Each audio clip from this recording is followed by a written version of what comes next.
In October 1929, a man named Walter Hale woke up with $4.80 in his pocket, a job at the Cleveland Steel Mill, and a bank account he'd never access again.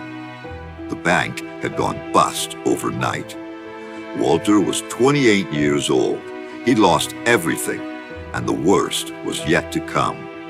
But 10 years later, exactly 10 years, Walter Hale had $51,268 saved up. No inheritance, no luck, no miracle. What did Walter do that 97% of Americans couldn't? That's exactly what this video will reveal. If you want to understand how someone went from absolute zero to over $50,000 in the middle of the Depression, and what that has to do with your finances today, hit like now and subscribe, because what Walter learned, you can apply too. To understand Walter, you need to understand the world he woke up to that day. Between 1929 and 1933, the American economy shrank by half. 15 million people lost their jobs. Banks closed by the dozens every week. Entire families lived in tents along riverbanks. They called them Hoovervilles, makeshift shanty towns named after the president who couldn't stop the collapse. Walter lived in one for 92 days. 92 days, counting every one.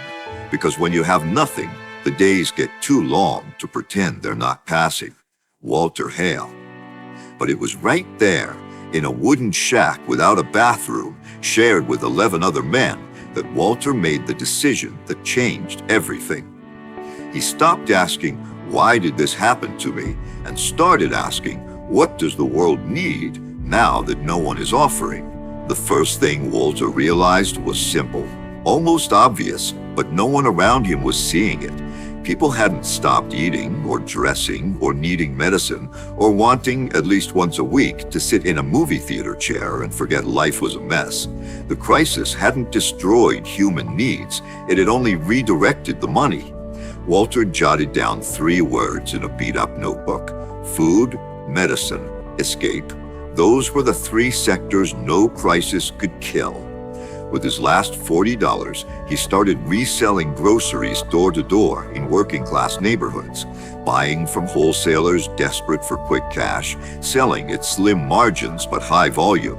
In 6 months, he had $200. It wasn't much, but it was 6 times what he'd started with.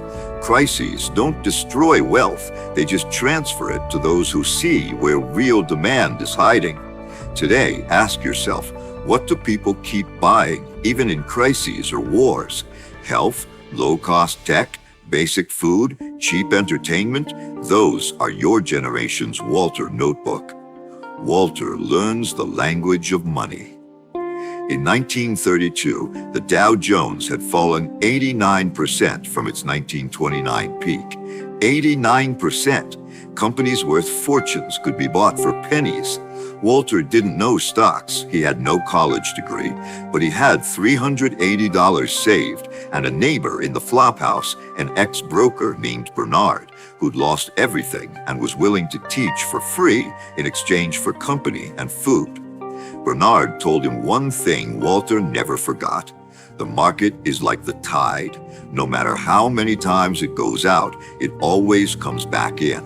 The mistake is selling when the water's at the bottom.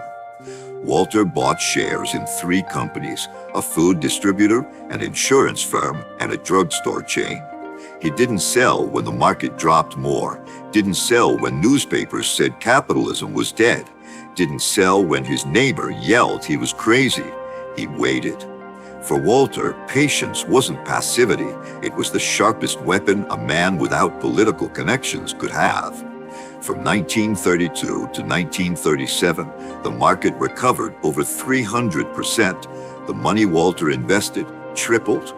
You don't need to be an expert.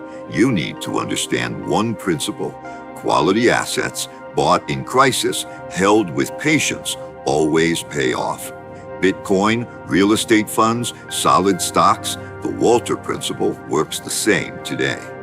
In 1935, Roosevelt's government launched the New Deal, a billion-dollar public works program to pull the country out of the mud. Roads, bridges, schools, health clinics.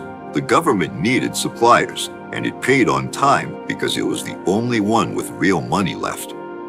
Walter saw the bid notice posted on a public office wall. He read it 3 times, and he did something none of the other men around him did. He walked away and spent the whole week learning how to fill out the form. It wasn't about being the smartest, it was about being the only one willing not to quit at the 3rd paragraph of a boring document. He won a small contract supplying tools for construction projects in 3 Ohio counties. Tight margins, manual labor, sleepless nights. But that contract was what turned $3,000 into $53,000. Walter didn't get lucky. He had the courage to do what seemed too small, while others waited for an opportunity big enough to seem worth trying. The opportunity that will change your life will probably look small, bureaucratic, and tedious when it shows up. That's exactly where 97% of people give up. You don't have to be one of them. In 1939, Walter Hale was 38 years old with $50K saved. He never went to college, never inherited a dime, spent 3 months sleeping in a shack shared with 11 strangers, and still he got where 97% of Americans didn't. Not because he was special, but because he did 3 things most people didn't. First, he saw opportunity where others only saw crisis. Second, he learned the language of money with patience and without selling at the bottom. Third, he did the small work others thought too unworthy to try. Walter's story isn't about 1935, it's about you, now. Because the structure of crises hasn't changed, only the scenery has. Money always exists, it just changes hands. The question is, are you ready to be the one it goes to? If Walter's story hit you, do one thing now. Hit like and subscribe. Not for the like itself, but because the next video will show more, way more stuff you won't want to miss if you are me. This channel exists for that, to show that wealth leaves trails, and the trails are in history.